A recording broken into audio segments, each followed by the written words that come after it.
Namataan ng pag-asa ang low pressure area sa labas ng PAR pero dala ng trough nito ang mga pag-ulan sa ilang bahagi ng bansa, lalong-lalo na sa Mindanao. Ang ulat panahon sa report.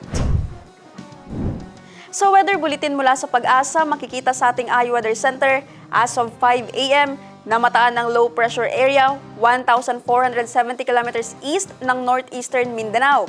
Ayon sa pag-asa, mababa ang tsansa nitong pumasok ng PAR pero dala ng trough nito ang makakapal na kumpol ng kaulapan na nagdadala ng pag-ulan sa ilang bahagi ng bansa, lalong-lalo na sa Mindanao.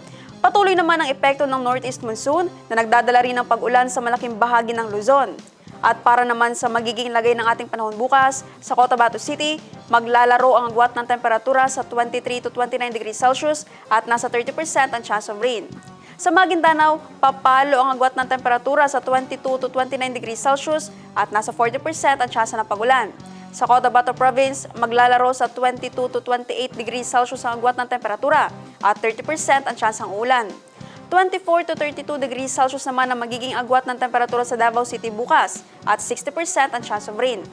Sa Cagayan de Oro City, papalo sa 24 to 30 degrees Celsius ang agwat ng temperatura at 60% ang chance ng pagulan.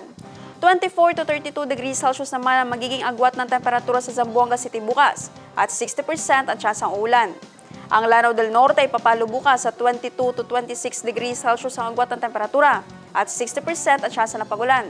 Habang sa Lanao del Sur naman ay makakaranas ng 18 to 21 degrees Celsius ang agwat ng temperatura at nasa 50% ang chance of rain. Ang araw ay sumikat kaninang 6:09 ng umaga at lumubog ng 6:05 ng gabi. At yan ang latest mula sa ating IU Weather Center.